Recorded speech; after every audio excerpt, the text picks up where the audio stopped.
Tune in today to hear about our life-changing, transformational meditation retreat over the last 7 days with Joe Dispenza.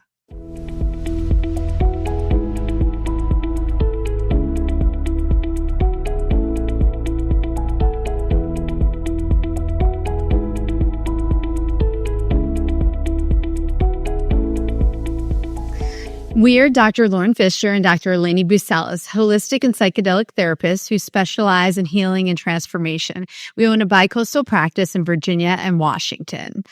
All right, so we are so excited to get into what we learned at the Dr. Joe Dispenza retreat and share with you some things about changing habits, how to recondition your body to a new mind, and how to bring in new possibilities into your life. So before we do that, we're going to crack our wine. So what do you have for us? Okay, so today I picked this wine called Live a Little. It's organic, fair trade, certified, non-GMO. And what I liked about it is on the website, it said wine that doesn't need the glasses you don't have. We should all loosen up, lighten up, and live a little. Yeah. So, well, let me tell you how we lived a little while you're pouring. We chose to go to this week-long retreat in Marco Island. It's an intensive meditation with Dr. Joe Dispenza, who will explain. And it was the first week of January. And there's a whole part of me that's like, ooh, this might be the worst possible time to go, or it's going to be the best possible time to go. Because as everyone knows, you're off for the holidays, and then the first week back, life starts rolling real fast, right? And so I was a little bit worried, but we decided that this was important for us personally and professionally. Mm-hmm. You want to talk a little bit about our history, Dr. Joe? Yeah. So, I discovered Dr. Joe in 2005, just in a documentary, like What the Bleep Do We Know? And I'm like, this guy is amazing. I started kind of following him, and then I fell off. And then Lauren and I went to a Carolyn Mace retreat at Kripalu, and he happened to be there. And we were like, oh, should we go to Joe Dispenza or to Carolyn Mace? We ended up going to Carolyn Mace. For those who don't know who she is, she's a medical intuitive, but it wasn't very good. And after that, we were kicking ourselves because Dr. Joe kept coming up. Well, wait, also, people were coming out of their room being like, yes. Well, they were just radiating like love and light. And we're like, oh, man, we made the wrong choice. However, when we showed up this time, the theme was divine timing. Mm-hmm. And if you put it into our story, I think it was exactly the right time to see it. Right. And also going back to when you were saying, oh, the first week of January, is that really a good time to go?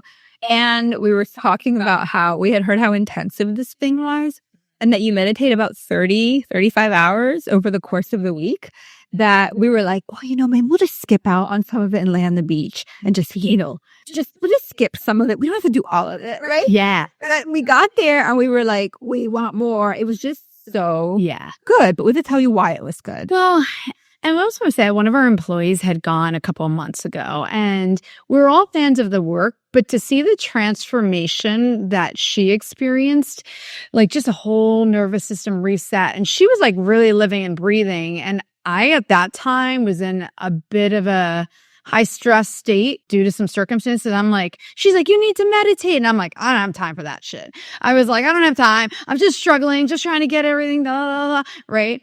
But, I noticed, I could notice her energy. I'm like, wow, this sounds, good. And it wasn't just like a 1 week change. Like she was like living and breathing the work, and she was transformed. So it got me a little bit more interested. Mm-hmm. And then you said, hey, let's go to Marco Island. Let's do it. Who might say no to a sunny beach in Florida? Yeah. Even though we never actually lied on the beach. Yeah, I know. And so that was the same thing. I'm like, yeah, if it's too intense and I think this will resonate with a lot of people. Yes, we are mind-body psychologists. I do mindfulness meditation, brief. I try to incorporate when I'm exercising or running, but to sit down and do a prolonged meditation practice has not really been something that I have done or something I thought I could do, because I had a very big limiting belief. And boy, that changed because we meditated for 30 hours. Yeah, we counted. It was about that. Yeah, out of a whole week. And, so we would start at 6 a.m. and we wouldn't get done until 7 p.m. And there were, obviously breakfast and lunch breaks, but the time just went. And I think that we all have heard and said at some point, I'm not a good meditator and I don't have time, right? I can't focus. So, and we went in with that. We weren't going in like, ooh, we're psychology. We can do this. No, no, no. We were like, I don't know if I can do this, or let's just see what happens and try it out.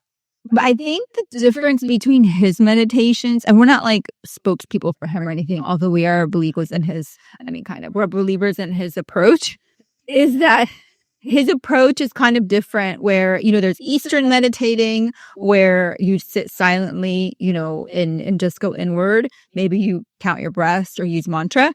And then there's Western meditating. And this is kind of like, this is different from all of it. This is like his own paradigm. He's very much research and science based. So it's not like you're just sitting there quietly doing nothing. He's focusing on heart coherence, meaning like the HRV, so like your heart rate, and bringing yourself out of that fight or flight response. We're doing that for several minutes. Then we're learning how to make your mind coherent, getting your mind into a lower brainwave state, which is what happens when you do meditation, hypnosis, all of that, even psychedelics, same thing.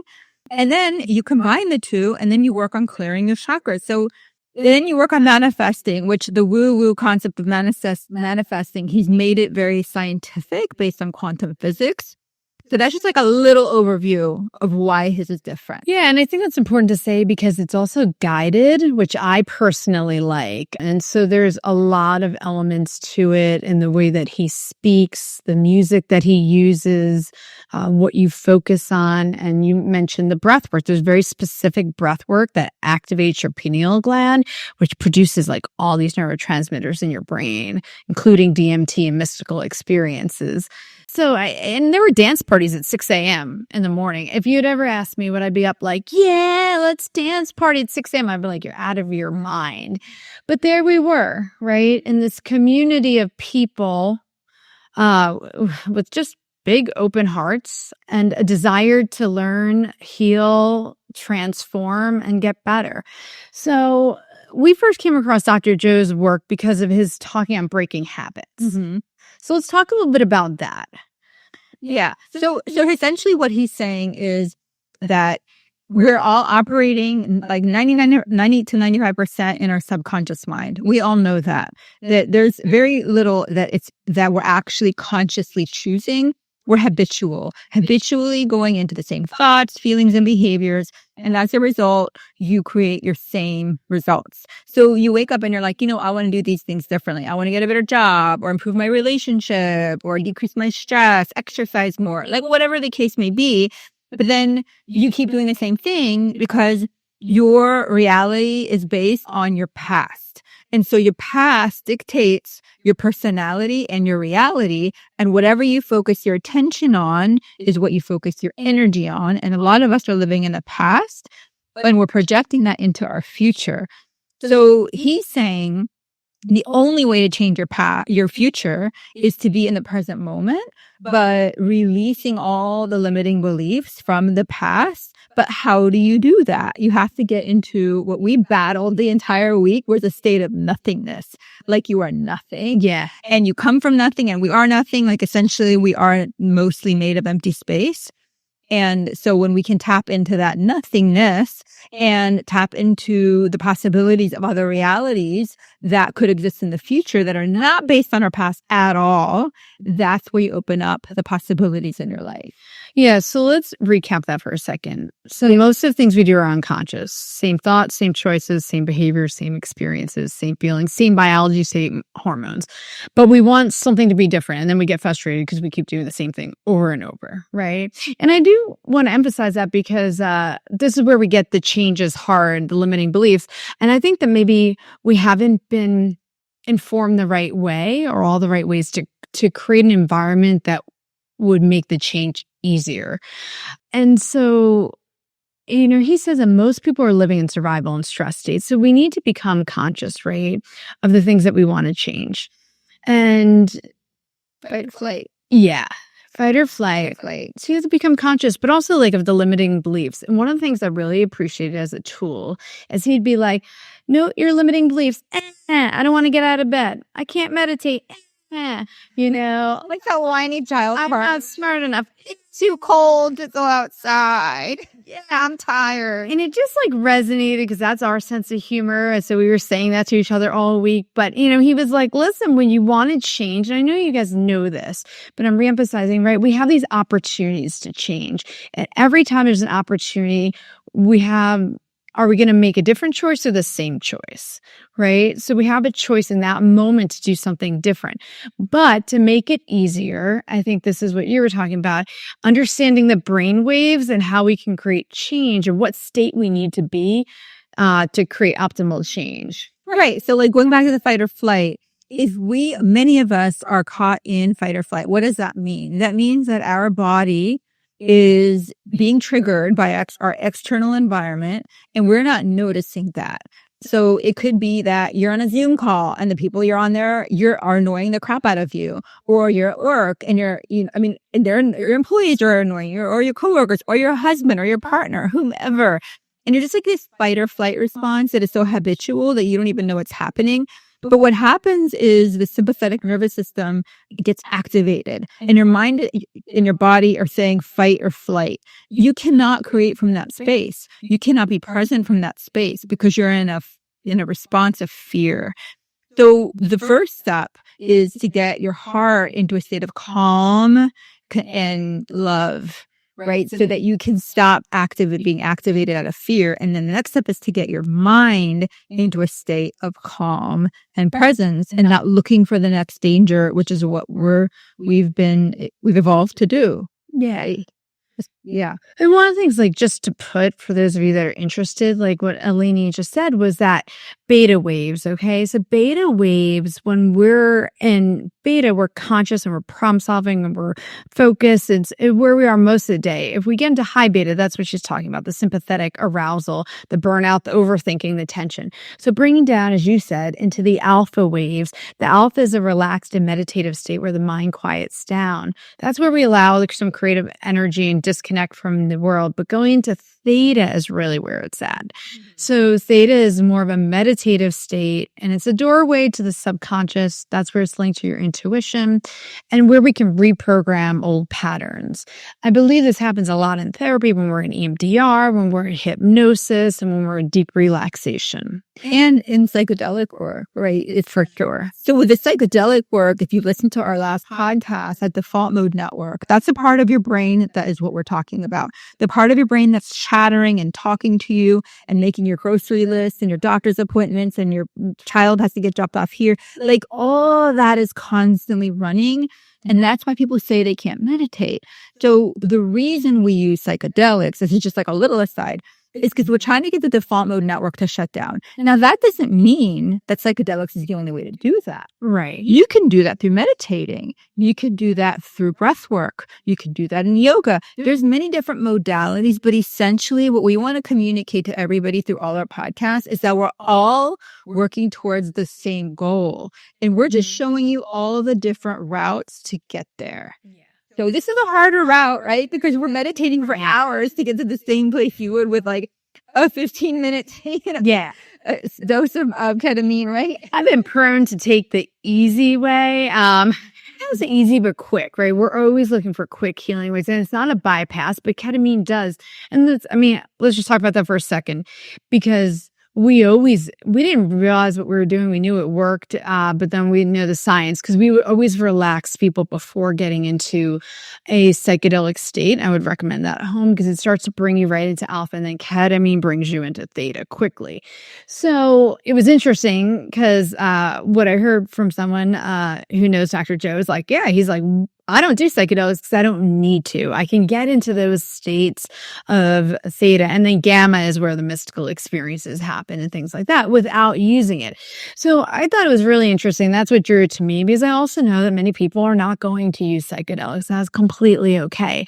So how does this practice transform us without using it? Because we've all known meditators, like, people in the yoga community who've been like, oh, I can get there too. I'm like, really? Can you?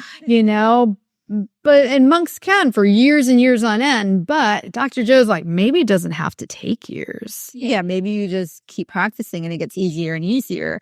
But like going back to having a metaphysical experience or a transcendental experience that we're all seeking with meditation or psychedelics is linked to the what was that one meditation? Not the pituitary, the pineal gland meditation. So he's showing brain scans of brains that are having these, spiritual experiences, and the pineal gland is getting activated. That's happening with psilocybin. It's happening with people that are long-term meditators. So a lot of his meditations are focusing on the pineal. Some of them are the pineal gland, and getting to that in your brain, which also is responsible for releasing DMT, which is another psychedelic. And so your body already creates DMT. So we were working towards releasing that in our brain naturally, like you are your own pharmacy. The things he was saying. Believe me, I was like blown away with the breath work that I was able to have, like, first of all, like what I'd say psychedelic experiences, disconnection, and then like, mystical experiences. Well, I'm like, I didn't know this was possible with breath work. And I had only been doing that breath work for 3 days, not 10 years. And I think that's what's interesting because he started to see that there are all these changes, right? He knew this worked. And then all the scientists came and started studying it because people's biochemistry was changing, their state of mind, right? So they started doing all this research showing like the microbiome could change. People were manufacturing endogenous opioids. They were feeling way more relaxed, healthier. Even breast milk was changing, right? Yeah, breast milk had more anti-cancer fighting, substances in it. There were hormonal changes. There was changes in people's EKGs, HRVs, their gut health, as if they'd been taking probiotics for 6 weeks. That was happening in 7 days. And so the person that's leading this research from UC San Diego was speaking to us as well and just presenting his research. So I know there are skeptics. I was a skeptic. Yeah. And the thing I love about this work is that he has the data to back it up, published, empirically reviewed, standardized studies that with the sample size, like just the way you set up a study. UC San Diego is heading up this research. So it's not just like our opinion or his opinion. I think that the data was making it more likely for people to stick to it and to say, okay, I'm going to buy into this and do this. Yeah, right. And then how bad do you want it? That was the other mantra every day. Well, how bad do you want it? You don't have to get up at 5:30 in the morning to come here. How bad do you want it? Like, it's up to you, right? Yeah. And then we also had Amy with us, one of our other therapists. And I'd say she was probably less practiced in meditation than we were. So she really was coming in with like, oh, it's hard to settle my mind into the nothing, into the frequency. But, within 2 or 3 days, right, with just keeping with it. And he's like, there you go. There's your opportunity to keep showing up for yourself, keep practicing. But what I think was interesting, whether it was her, I, or anyone else, the studies show that there was no difference between really experienced meditators and novice meditators. Everyone was having the same impact on their like physical and mental well-being at the end of the 7 days. Yeah, which is really crazy. But also we could feel it, Never in my life would I be thinking I'd be sleeping 4.5 hours and excited to get up at 6 a.m. And then these days were long. They were like 14-hour days of like lecture, break, meditation, lecture, break, meditation. And there are different types of meditation, sitting, walking, laying, which was great. It was a variety. Yeah, the walking meditation is great for people that can't sit still, right? Because they're like, oh, I can't sit still that long. Okay, you don't have to. Go walk and put your headphones on. But we had to talk about how by day 4 or 5 that he had a 4 a.m. meditation. Oh, boy. And he said, okay, we're starting at 4 a.m. because the melatonin is highest in your brain at that time. And we're trying to capture this experience, the spiritual experience. So we're going to start at 4 a.m. Okay, great. So we get up at 3:30 and we're like, and usually in the first part of the week, we were like, up there and then right. And then by the time we got to this day, we were like, we're excited to see what we're going to see and what's going to happen. We get there at 4, we start meditating.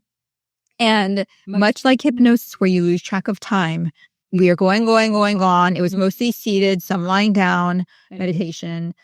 He goes, when he's finished, okay, it is 9 a.m. now, time to go to breakfast.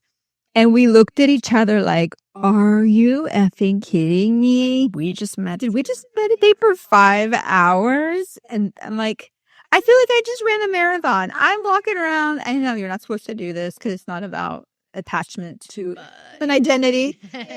But we were proud.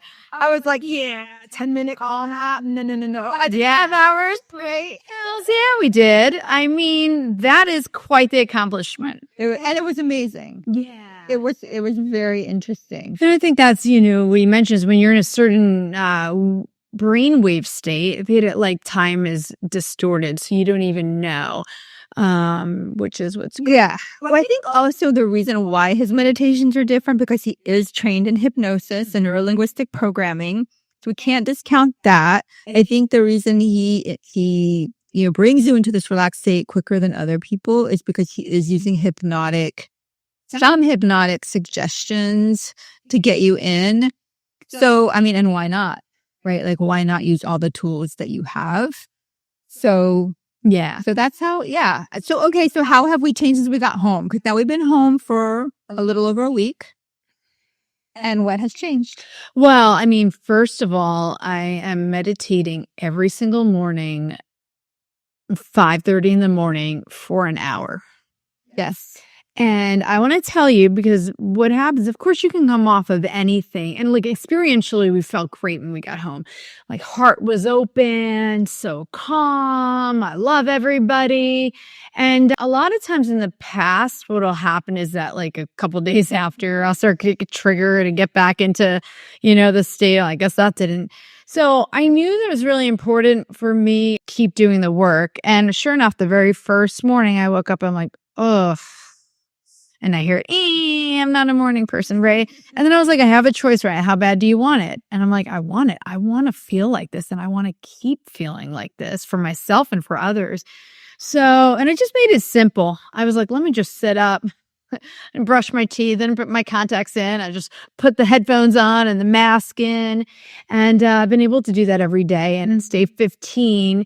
And I'm even being kind to be like, oh, I wonder how long it'll last. I'm just like, no, it is. Because we'll come back to creating how we've been imagining and creating, how you actually transform. Because a part of it is doing the behavior, but we've also been visualizing that and, setting ourselves up for that to be our reality. For your future self. So instead of your mantra, like we all have these negative mantras. I'm not a morning person. I can't do it.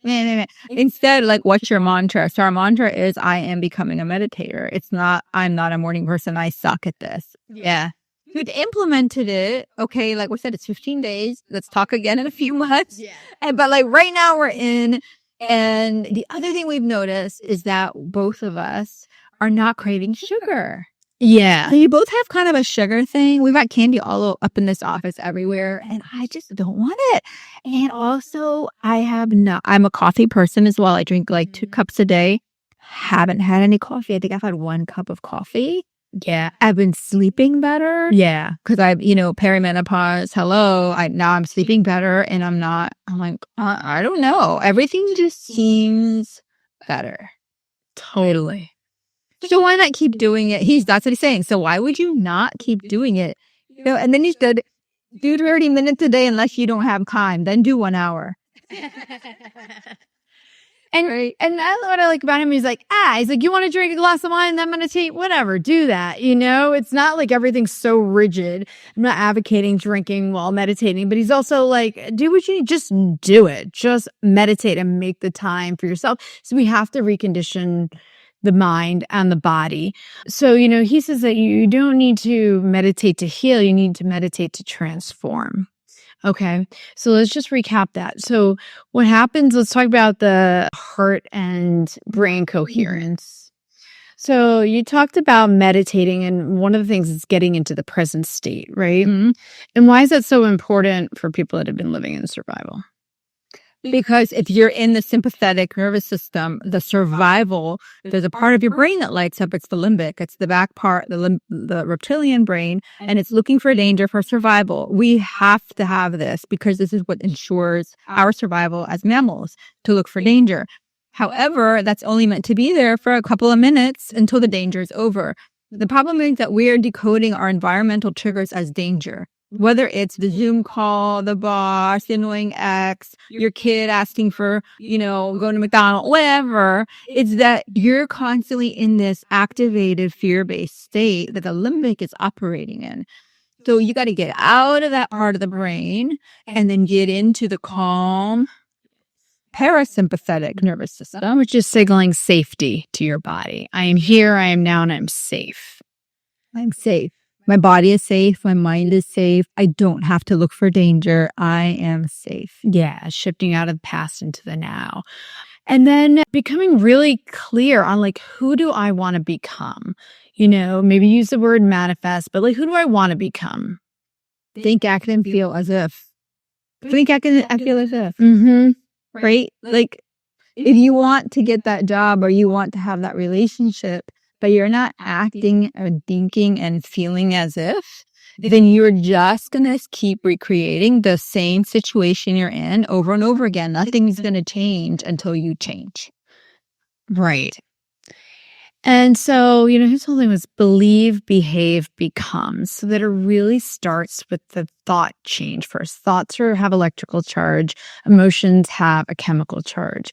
So when you're really thinking, hey, I am having a healthy body, I am living healthily, I am treating my body well, all of that, then you're also imagining how you would feel if that happened. This is a very important part. And you have to be in a relaxed state. You can't be creating and manifesting or, setting intentions from a beta state. So because you want to open that heart to say, what is it that I would feel if that was happening? Yeah. So when The Secret had come out years ago and everybody was like, oh, I'm manifesting The Secret. And there's a movie and a book and all the things. But people kept saying, but I'm thinking positively. I'm doing a gratitude journal, but nothing's happening because you're only addressing the thoughts, not addressing the feelings. Maybe you're trying to think positively and write positive things of what you want to create in your life, but are you feeling them? Are you excited about them? Are you acting as if? So you have to match the two. Otherwise, you're not coherent. And then that energy is not matching. Yeah. And what it does is bringing attention to the heart area also. That, when you're relaxing and then you're bringing attention to the heart.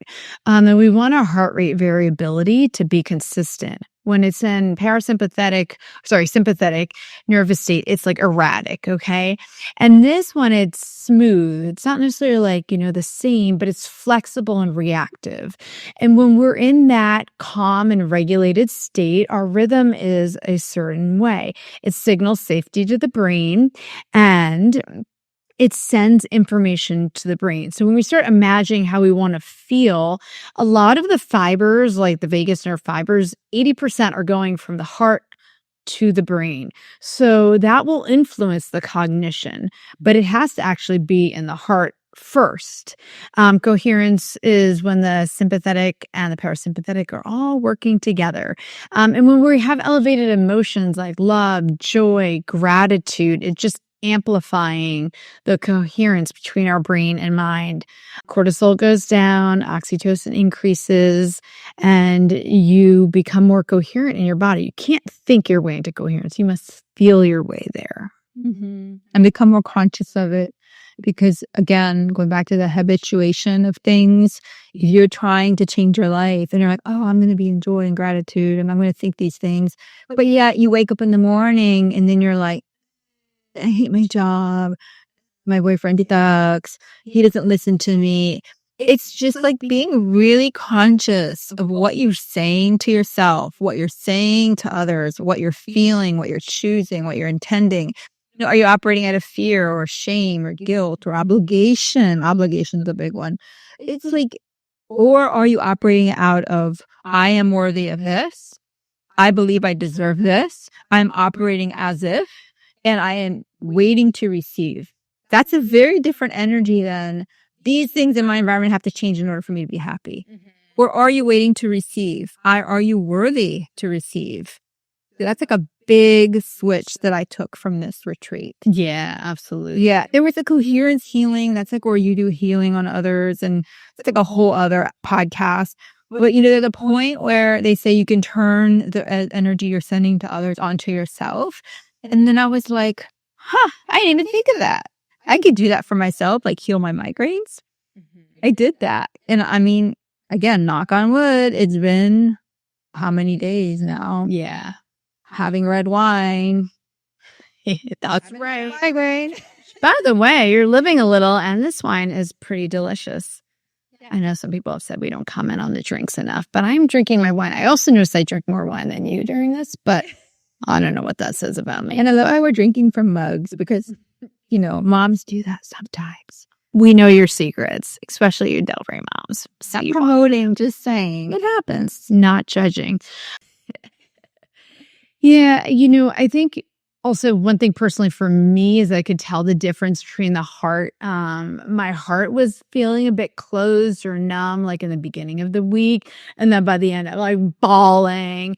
If you know me, I'm not historically a baller, but I'm like crying. I'm like love and gratitude. And it just felt so good to feel like so alive and so in connection. And especially with the healing, because what happened with the coherence healing is that there were healies there with different disorders, everything from mental to physical.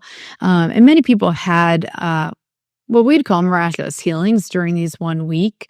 And I think, what happens is, I don't think, but they get everyone in coherence, the entire group in coherence, and then we are sharing energy with them. And I think the thing is also this power of community and the shared frequency, which again is measurable. I skipped physics. I don't know why. And I wish I'd taken it because I would have understood more. Energy sounds woo-woo, but actually everything is energy and frequency. And when you get like 1,500 people on the same wavelength, crazy shit happens in a good way. And I think it's a good reminder of like, what's the bigger picture of why also we heal and transform? Because, when we do that, we're connecting to the collective. When we're stuck in our own survival, it's fractured and focused on us and not the whole. When we start to heal, we get tuned into the collective and the power and get reconnected, not just within, but among us. And that is where a lot happens. Yeah. And I've said in the past, as you get traumatized and hurt in community, you heal in community. There's power in community. There's power in believing that whatever I do to you, I'm doing to myself. We're all one and the same quantum field. We're all connected, just separated by bags of skin, basically. But it was so funny. It was just like one story before we end, when we were in the elevator going up to our floor, and everybody's all blissed out after meditating for however many hours. And we're all kind of packed in like sardines. And there's this gentleman next to me with this woman. And she's kind of like, I don't know, having a moment. And he's comforting her. And he's like patting her head and kissing her on the forehead. Just like very tender. Just like kissing her. Like, I was like, oh my God, what a beautiful couple. And the elevator opens and she leaves. And I was like, oh my God, that was so sweet. And he goes, I've never seen that woman in my life. And we were like, yeah, what it's about. Yeah, she needed that connection. He was just open to it. It wasn't like, why is she touching me? Whatever. Yeah, it was just so beautiful. Yeah, like even we were in the airport and we're all wearing our shirts and someone passes and I'm like, you were at the conference? Like, yeah. And we're just hugging, right? Like, I love you. Like, why can't we just all love up on each other? In a toe. God, our world would be so much more healed. And it was so refreshing. Also, I was on the phone a total of 2 hours out of 7 days. And it was glorious. Yeah. Absolutely glorious. But refreshing again to be around people just like in, love and kindness and without ego. So that's one of the things I'm just trying to take back, and I can still feel that core of calm. There's still stuff happening, but, not letting the frequency throw me off. But that's on me to continue to do the work too. So far, so good. 15 days. Yes. So, this is not ours. We are always teaching this in a variety, but, Dr. Joe who we love, and you should check him out. He has a documentary called The Source on it. That, like, just one simple thing you can do, okay, is instead of like labeling all the things you don't want to be anymore, to sit down and be like, who do I want to become? And how do I want to feel? And while you're doing that, you're going to just relax into that heart, breathe into the heart, because where your attention is, where your energy flows. And then you begin to visualize those words, who you are, and how you would feel. And then you rehearse that every day. So we always need to know what we're moving toward. And that's one simple thing you can do. So what have we learned? That's it. Get in your heart, get in your, make your mind and your heart more calm, be more mindful of what you're saying and doing, believe and act as if. And what's your daily mantra? Are you negative? Are you negatively, creating more of the old stuff, or are you creating more of the new stuff? And, just try it out. Just try it out. Yeah. Okay. I think that sounds great. Well, listen, if you haven't already, please hit that subscribe and like on YouTube, and also check out our new website. We're going to start hosting events here in the local area and moving nationwide throughout the year. So join our community and find out about all the things, or all the ways in which we're going to bring community together to learn, live, and share, and heal and transform together. All right. Until next time.